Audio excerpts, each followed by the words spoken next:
The island Lanyu is home to the indigenous Dao people of Taiwan. For centuries, Dao daily life was governed by self-reliance, with the island providing for them and their practices reflecting the island's natural cycles. Taro farms broke heavy runoff from the mountain, and homes built underground protected the Dao from typhoons.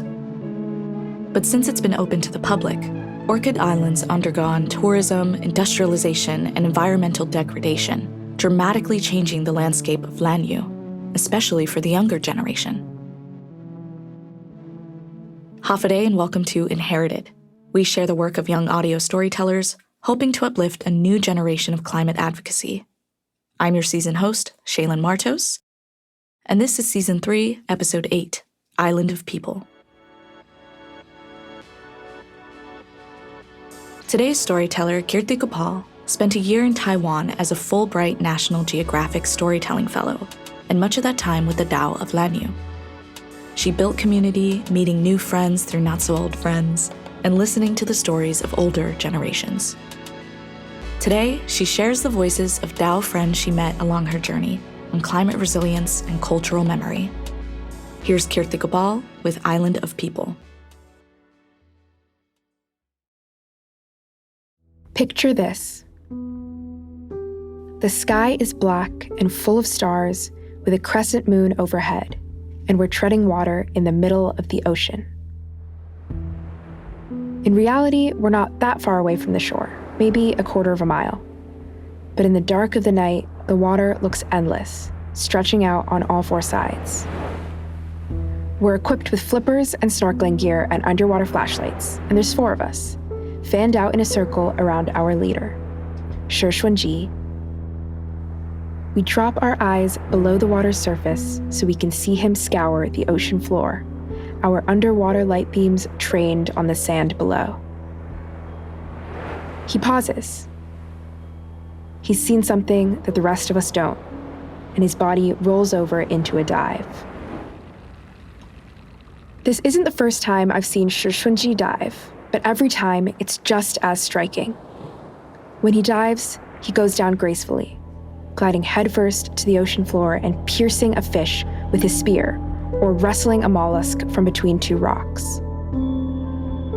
When it's time to return to the water's surface, he rises slowly, scraping moss or kelp off his find with a knife, easing his way back to the surface, like a rising feather, unbothered by his weighted belt, never seeming remotely anxious for a breath.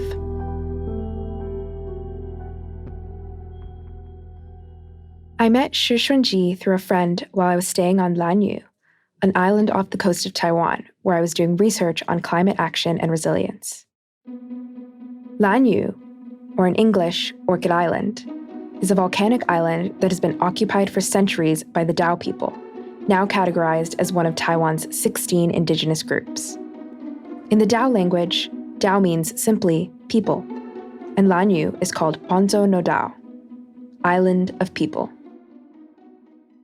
达悟的意思是人的意思，我跟狗不一样，我跟动物不一样，所以你也是达悟啊，对对对。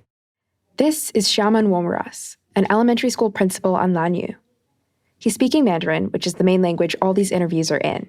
Hang on for translations in a sec. 但是那个是其实族群的名字，当然很重要，但是最重要的是你要认同这块土地。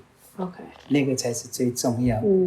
我是在这边的人，那个认同 identity，那个才是最重要的地方。Dao, or 道物, fundamentally means to be a person. I'm different from a dog. I'm different from an animal, which means you're also Dao. This is our intrepid translator, Catherine Yang. But although the name of our ethnic group is, it's important, the most important thing is that you identify with this land. That's most important. I'm a person of this land. 认同, identity, is actually the most important piece. Lanyu has a population of about 5,000, and there's 2 ways to get there. A 30-minute plane ride from Taidong City or a 2 to 3 hour boat ride notorious for inspiring seasickness. When northeastern winds or typhoons hit Taiwan, they hit Lanyu first, and winds or storms can shut down transportation. During the stormy winter months, planes are canceled multiple times each day, and even boats stop running during heavier storms. I was there while a typhoon passed us by last summer, and the island shut down. No tourists could come in or out, and the usually full shelves in Lanyu's main grocery store were empty. I went for a walk on the beach on one of those typhoon mornings, and a friend called at me from the road, beckoning me to come sit in the shade of a wooden seaside platform where he and his friends were drinking beer. I asked them if they had any work that day, and my friend responded, "It's Typhoon Day. Typhoon Day's work is to sit and drink beer." I went to Lanyu several times during the year I spent in Taiwan as a Fulbright National Geographic Storytelling Fellow, researching and documenting stories of climate action. While I was staying on Lanyu, I learned how its natural environment, especially its water, defines life on the island. On Lanyu, transportation and imports are at the mercy of the winds and seas. 气候变迁很重要的一个议题就是人跟土地的关系。当气候改变的时候，它会影响我们的生活。对，它会影响到我们的生活。那像我们这个小岛本来是可以自给自足的，我们自己种东西，我们自己吃，我们不需要依赖外面的食物。A really important aspect of climate change is the relationship between people and land. As the climate changes, that will influence our lifestyle. Like on our little island, we used to be self-reliant. We grew things on our own, ate for ourselves. We didn't need to depend on food from the outside. 但现在我们加入到国家的体制之后，我们接受那个国家的教育，但是慢慢的就是这些孩子们就远离土地，他们就吃外面的食物，那没有吃我们长出来自己的食物。But now, after entering the nation's system, receiving the nation's education, the kids will slowly grow distant from the land. They eat outside food instead of the native food that we grow. Water is the lifeblood of this self-reliance, essential for life, for growing food, and for determining people's daily rhythms. Our most essential resource, water, is central to the climate crisis. As we continue to misuse and overuse our Earth's resources, as we deal with hurricanes and typhoons and floods and droughts and heat waves and earthquakes and more, water becomes more precious and precarious, more important and more dangerous than ever. The Dao people were subjected to Japanese colonial rule from 1895 to 1945. During their colonial rule, the Japanese had designated the island as an anthropologic research reserve and placed a ban on travel to Lanyu from outside to preserve indigenous culture on the island from disturbances from outside influence. After World War II, the government of the Republic of China took over, but the indigenous culture was kept in majority until 1967, when the island was opened up for tourism. Until the mid-1900s, the Dao were mostly able to live as they always had, building and living in underground houses, fishing and farming taro and sweet potato and other indigenous crops, bartering and operating a cooperative subsistence economy, and speaking their own language. Since then, Lanyu's industrialization has been swift. In just 2 or 3 generations, the socio-political landscape has changed immensely, so that today, the island's elders still remember a closed society, while many young people speak little or no Dao and have limited knowledge of Lanyu's history or culture. Shaman Womras, who's 54, saw that change from his parents to his kids' generations. 种田呢，就传统的生活啊，就种田，在家里种田，种我们自己的田，没有什么工作，就是传统雅美族人的工作，They had a traditional lifestyle, cultivating the land. They didn't really have jobs. They just did the traditional work of Tao people. 我们做汉人的工作，比如说像当老师啊，或者是做其他的工作是，我父母他们之后大概现在将近70岁的人才有到外面工作，做其他的工作，要不然就是做他们那个时代就是都是传统的生活，没有什么说像当老师啊，或者是做其他的工作的。We only started doing Han people's work, like becoming teachers or working other jobs, after my parents' generation, who are now about 70 years old. Only after did we start doing work on the outside, other work. Otherwise, in that generation, they lived traditional lives. It wasn't heard of to become a teacher or to do other work. Capitalism, plastic waste, gas-operated vehicles, and Mandarin education have transformed the island's landscape. Opening up the island did bring increased opportunities for business, education, and globalized living, but it's also brought cultural and economic challenges and put strain on the Dao language and the island's resources. The island's been subjected to policies they have little say in, overrun with imported trash, and saddled with toxic nuclear waste that they're still fighting to get removed.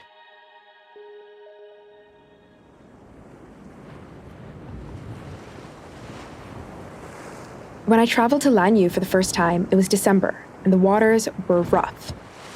Let's just say I made good use of the plastic barf bags provided on the boat and leave it at that. After nearly 3 hours at sea, I teetered off the boat and onto a dock, grateful for fresh air and solid ground. Then I looked up, and I was greeted with the magnificent sight of Bonzo no Dao, a towering mound of green protruding out of the brilliant blue ocean. The island is small, made up of 6 villages connected by a single perimeter road. In the center of the island are the mountains that hold farmlands and wilderness. It's in these mountains that you can often find Shishunji, the diver.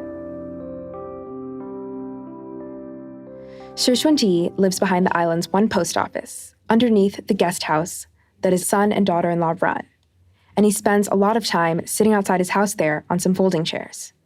We'd join him there to sit and chat, or we'd go to his fields or to the water, listening to his stories as he taught us how to chop trees in his forest farm or how to use his spear gun underwater.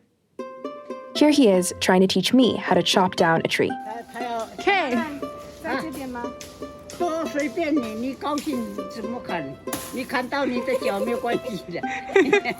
Wherever you want, whatever makes you happy, just cut. If you cut your foot, that's okay too. Go!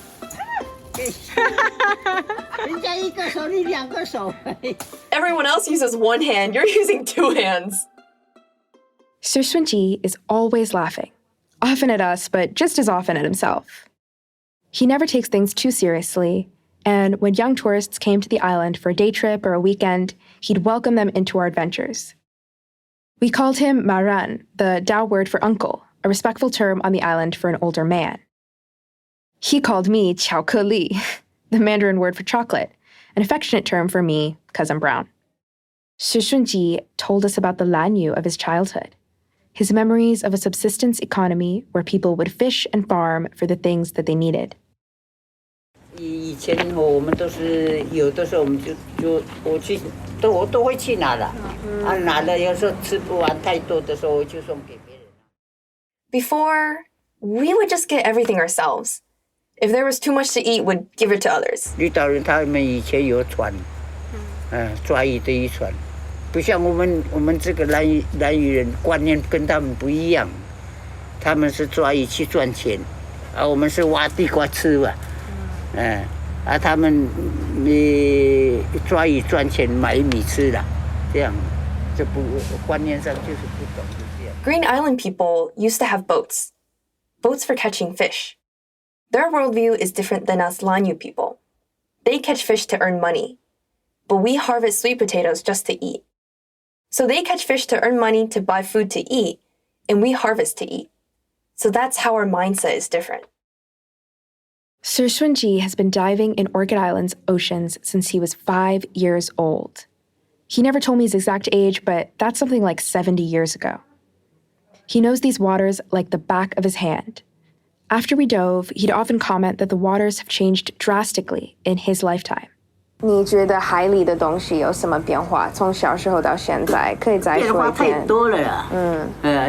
以前，你看现在没有的东西，不要说以前，你要抓的方式就变很多了。以前只有那个眼睛，要不然就是去山上了，那个有一种果实摇一摇，把它吐出去，它会油会散开，你就可以看到底下。哇！可是很久以前没有眼镜的时候。Oh, there's so many changes. Before even the stuff that we didn't have before. Even if we don't talk about that, the way you catch has changed so much. Before we only used goggles, or we went to the mountains where there was this fruit tree that we shook. We chewed a bit on it and spit it out. And then you could see to the bottom.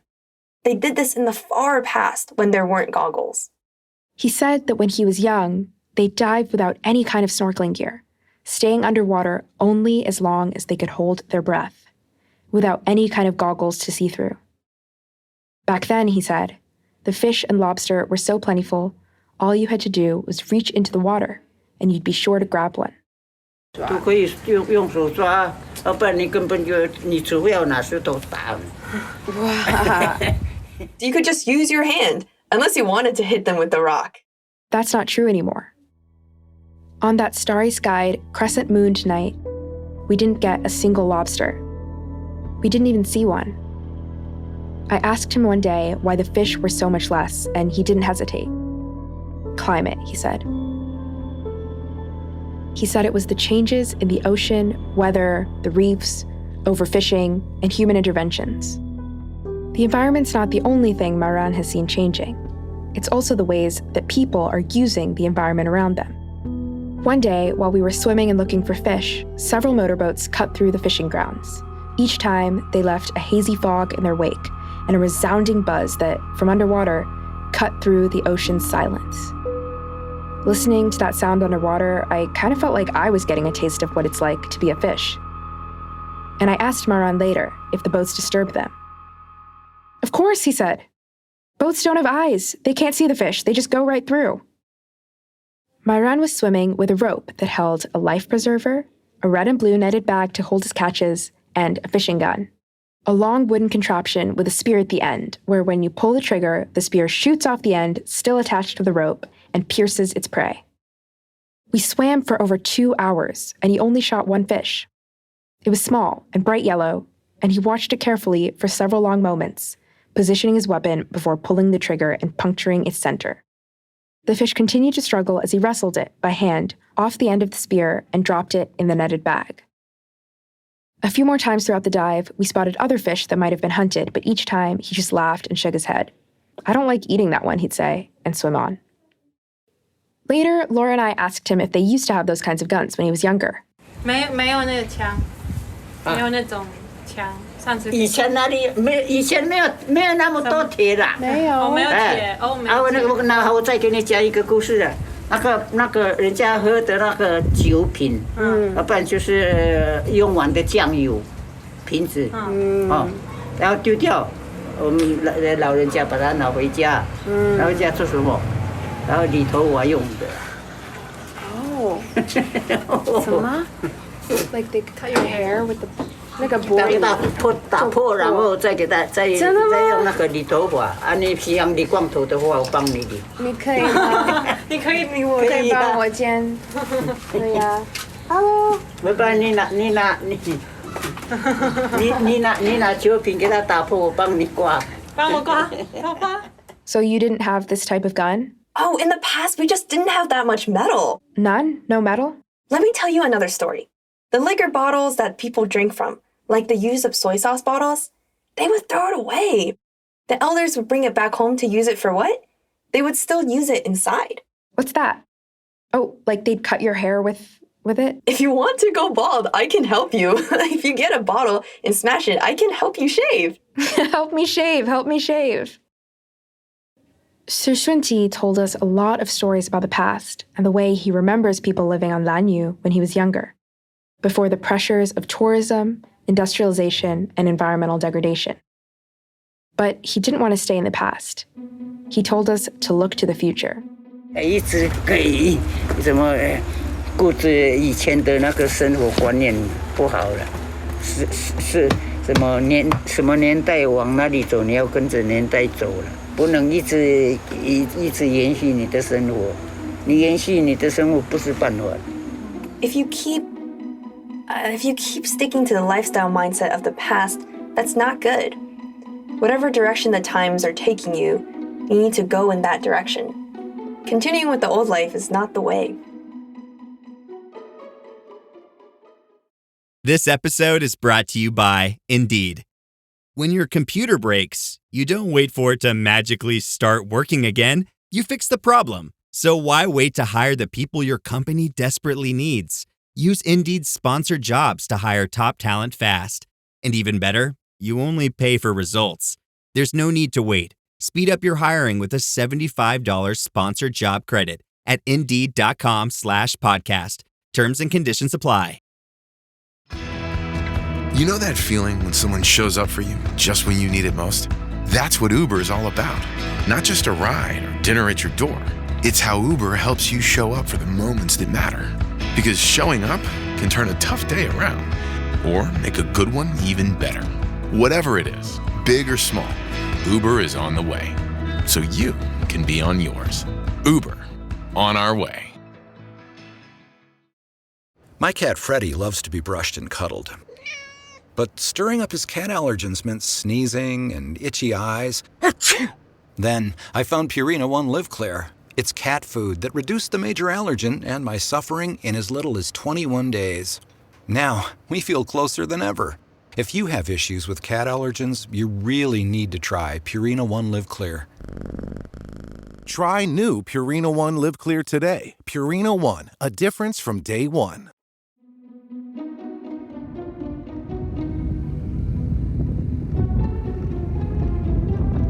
If you hop on your scooter at Maran's house and drive down past the post office, onto the island's main road, and then turn right, you can take the 30-ish minute drive past bright blue oceans and towering cliffs to Lang Dao village, or Irarale.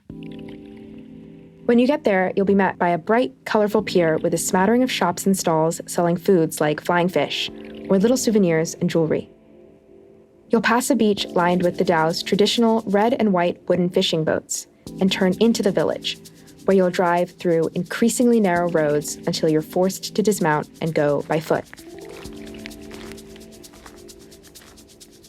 There, you'll find Lang Dao's underground houses. On a slight hill of brown and green, all you can see are their dark black roofs. You'll walk on a path around the houses, past a small church, on a dirt road where kids are usually chasing each other or riding their bicycles, and dogs and chickens frequently dart across your path. At the end of the road is Sinan Hana's cafe, where she lives, and her underground house. Sinan Hana is a Lang Dao resident in her 30s with straight, jet black hair and bangs. She owns and runs her cafe, which is covered in art done by her business partner, and guests from around the world. The cafe is tiny, just a few tables on the ground floor and a loft upstairs that fits 2 more. There's often many guests waiting outside to get in, but Sinan Hana doesn't kick people out. There's a sign in the cafe that says, "No Wi-Fi, talk to each other." At night, she pulls out a mattress and the upstairs loft turns into her bedroom. Sinan Hana's underground house is just paces away. Many Lanyu residents lived in underground houses up until the 1970s, when Taiwanese government actors encouraged upright cement dwellings and caused many underground houses to go into disrepair. But the underground houses are uniquely suited to the landscape of Lanyu, designed to be resilient to the disasters the island is most known for: earthquakes, typhoons, and flooding. The foundations for the houses are dug into the side of the mountain, and the houses are built within them, so that the roof is at ground level. Each house is equipped with a moat and has underground drainage that allows rain or floodwater, instead of pooling, to flow back into the ocean. Sinan Hana inherited her house from her uncle 16 years ago. Traditionally, on Lanyu, women didn't build underground houses, but Sinan Hana's family was never much for gender roles, especially her father. 他做了很多很多东西，就让我就影响我很深。就连那个我爸那时候就是因为我们女生是不能钓鱼，因为钓鱼的话就代表你家里的男生也不在了，所以可是我国小2年级，我爸爸就在教我这个东西，但是他也被骂，然后我也被骂，然后我就跟他讲说，为什么你明明知道我们的那个文化里面是不能女生不能触碰这个，你为什么还要教我这个？但是我爸爸的观念就是他以后会老也会不在，他说以后是你在这个岛上生活，我爸爸不在了，如果你的先生不钓鱼，那你要在这个岛上你要吃什么？就我的意思就是说，我们的文化只剩下老人家都不在了，地下屋没有人去管它，那剩下什么？我还要去管经济嘛？如果我硬要给他保留的话，我是不是直接触犯这个经济就给他保护这个？我爸爸的观念就是这样。He did lots and lots of things that impacted me deeply. Before, us women couldn't fish, because if a woman was fishing, that meant there were no men to do so. But from a young age, my dad taught me how to fish. Yet he was scolded. And I was also scolded. So I asked him, why did you, even though you obviously knew that in this culture women couldn't do this work, why did you teach me to fish? His perspective was, one day he'll become old and won't be here. He said, later it'll be you, living on this island. Without your father, if your husband doesn't fish on this island, what will you eat? My meaning is, what's left of our culture? The elders are gone, there's no one to manage the underground house. Then, what's left behind?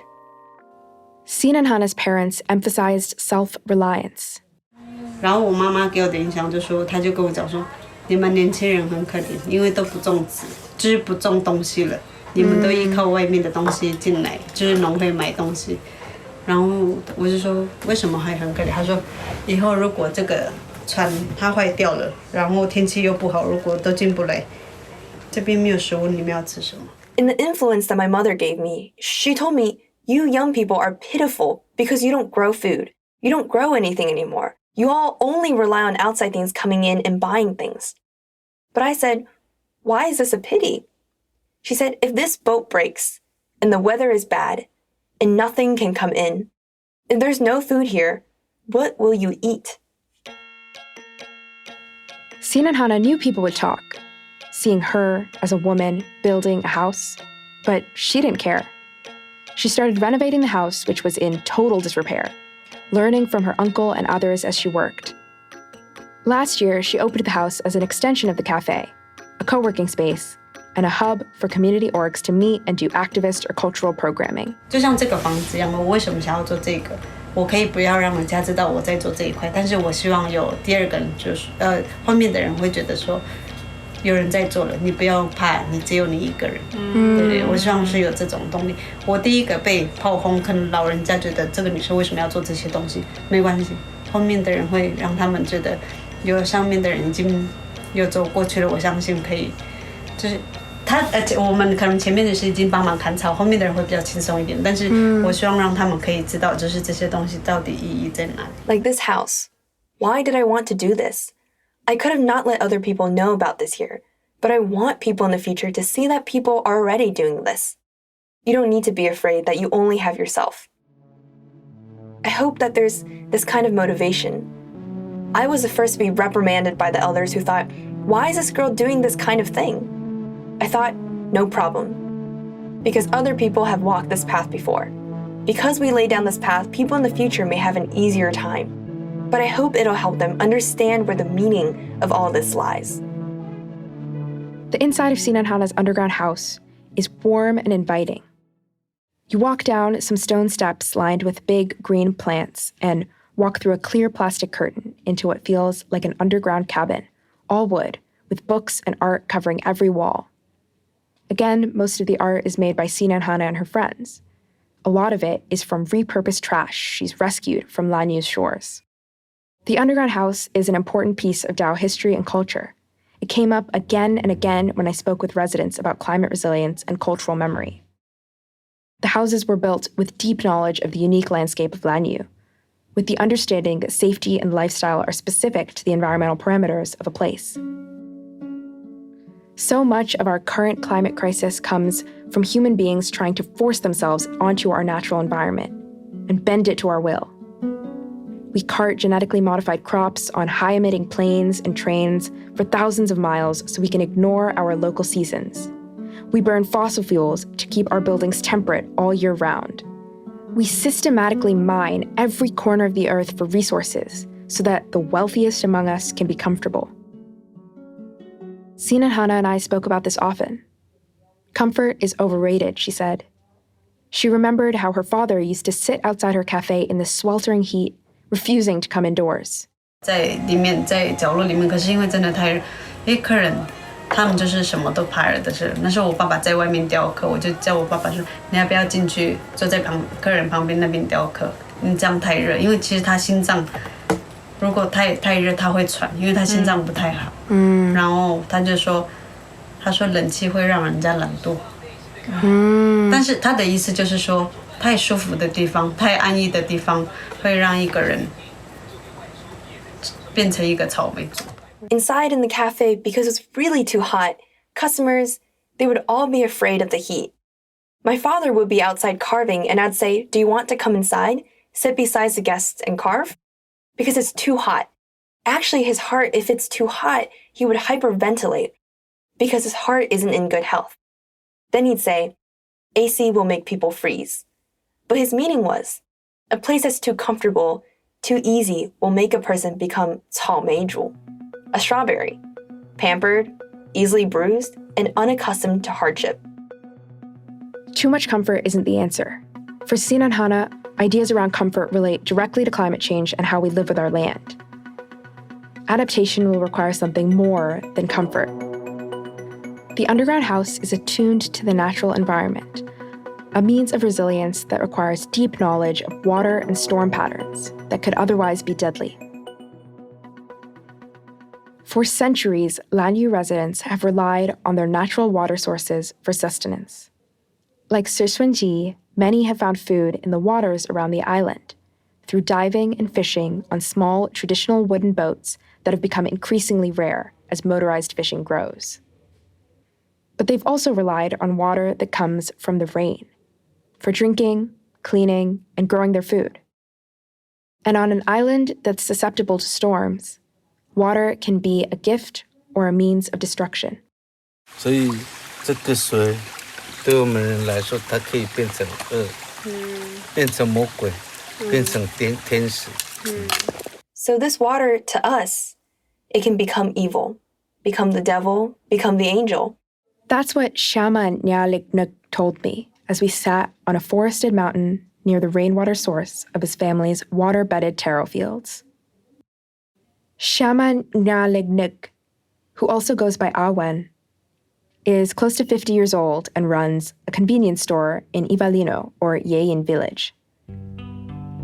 He also founded and runs a nonprofit called Kashibuan, which translates to dumping ground or the place for trash in Tao. Kashibuan is an environmental organization that's dedicated to waste management and education on the island. On my last trip to Lanyu, I spent a month camping on the grasses of Kashibuan's property, right outside their exhibition building, a one-room museum that Awen and a team of mostly volunteers constructed out of rescued plastic water bottles and cement. On Lanyu, there's no trash disposal. There's a landfill where trash piles up higher than most houses. But growing tourism and imports, as well as the 2 7-Eleven convenience stores, the first of which came to the island in 2014, have led to trash overflow and litter. And on top of that, Lanyu gets sea trash washing up on its shores from all sides. It's all just too much trash for the island, where until the late 1960s, when outside influence began, there was hardly any plastic or disposables used at all. Shaman Nyalignuk is on a mission to clean up the island and help its residents build more sustainable practices. He also wants to reinvigorate Dao traditional knowledge, especially with regards to farming, agriculture, and building a more symbiotic relationship with the land. Taro farming on Lanyu is traditionally women's domain, and when his mother became sick a few years ago, their family's taro fields fell into disrepair. He told me that's what happened to a lot of families on the island. As elders age and are unable to take care of the lands, they fall into disuse. When I met him, he was trying to bring his taro fields back to life. Laura and I were helping him some mornings, digging weeds and stones out of the waterbeds and carving out room for the taro to grow again. Water would flow into the beds of taro from spouts that seemed never to turn off. And he promised to take us to his water source up the mountain so we could see for ourselves where it came from. On the day that Shaman Nyalegnuk brought us up the mountain, we walked and hiked and clambered over trees and rocks and boulders, even doing some light rock climbing. There were thin metal pipes everywhere, crisscrossing each other, lining the side of the mountain. Sometimes he'd motion for us to wait, and then he'd scale a small cliff himself and adjust the pipes, pulling leaves or debris out of them or detaching them to let water flow and clear out their insides. 你看，你到水龙头你要刷牙洗脸，那些东西都是工业的有毒物质都排入这样子，就排入海洋了这样子，然后化粪池，然后有等于工厂的废水，叫工厂，对，工厂废水，对，所以它变成到水龙头它就是恶了。You see, when it gets to the faucet, for you to brush your teeth and wash your face, all these things are all industrial poisonous things. It's all discharged into the ocean. And through all the chemical treatments, you have the industrial wastewater. When it gets to the faucet, it becomes evil. Angel water is life-giving and clean, but we pollute it with our human actions and make it dirty, he explained. 如果人类少制造，我们就像我们一头点不会肚子饿啊。现在大家一直赚钱，就没办法。然后在外面买。对。If humans produce less, all we need is our taro fields and our stomachs won't go hungry. But today, everyone keeps making money. There's no way. So they'll buy from outside? Yes. Changes in farming practices and lifestyle do more than just impact Lanyu's people. They also impact the way the water flows. 那你说以前水比较多？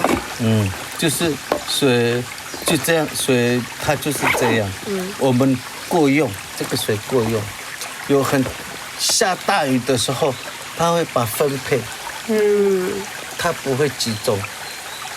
所以你看看我们兰屿的祖先很厉害，他把一头弄到水的旁边，它下大雨的时候它不会很大，因为它会分流，流到一个，流，所以水不一直这样子不会很大，是因为一头田都分开。你看我们上来，从底下上来，不是很多一头田。对。它水很大，它会流到一头田。现在没有一头田，它就嘣。You said before the water used to be more? The water was just like this. We had enough to use. When it rained heavily, the water would divide. It wouldn't be concentrated. Look, our Lanyu ancestors were really impressive.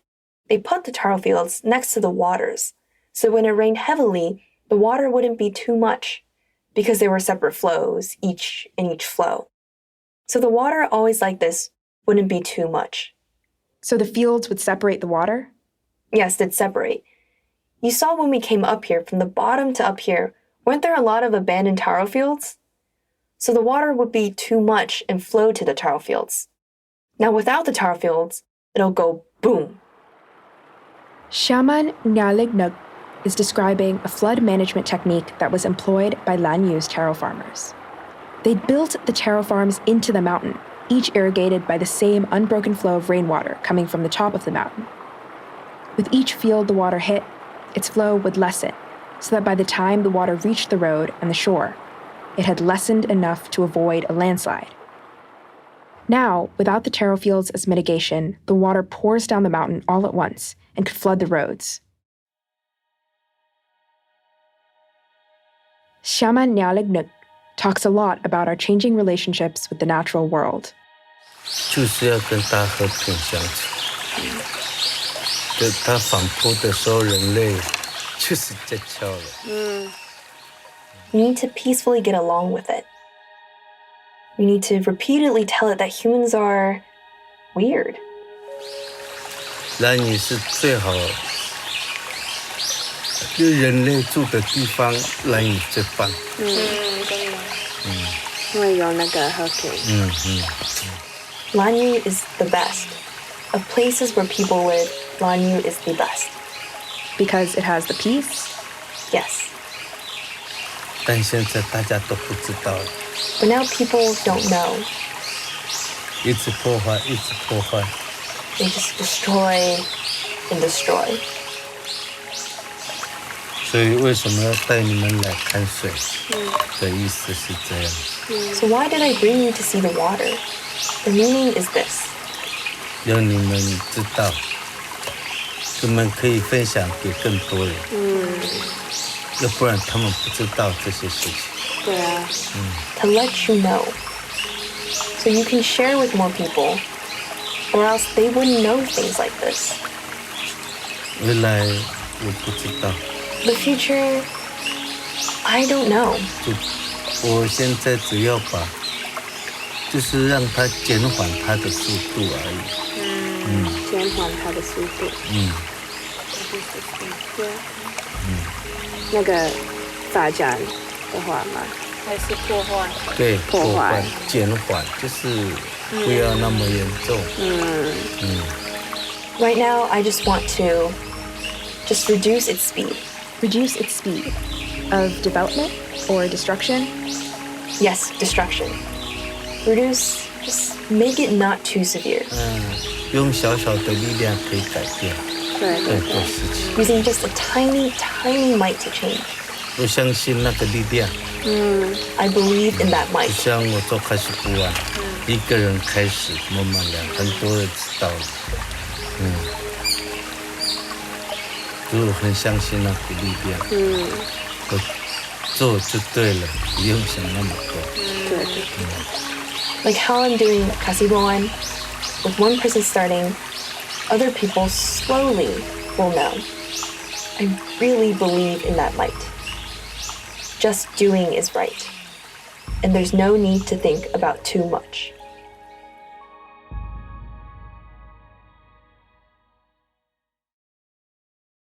This story would not have been possible without help from so many people.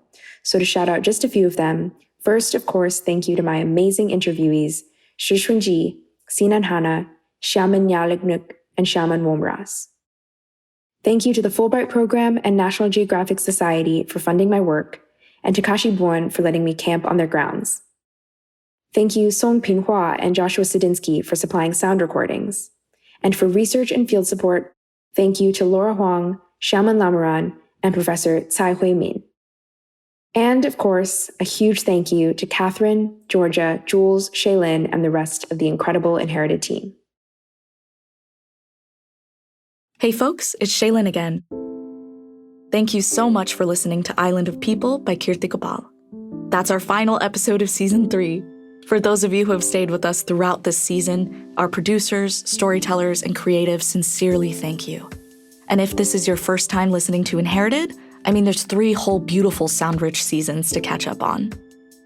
This Friday, we'll finish our storyteller interview series, our final craft interview with Keerti on our journey and the importance of developing more equitable journalism practices. Our goal since the beginning of Inherited was to provide a platform for young climate storytellers while maintaining the support and structure they need to thrive in a harsh environment, and hopefully inspire others to share their own perspectives on climate resilience. Sainam Asi for joining us for episode 8. May these stories carry across land and sea.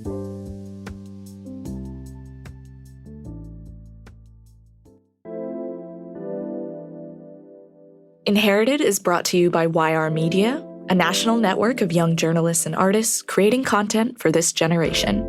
We're distributed by Critical Frequency, a women-run podcast network founded by journalists.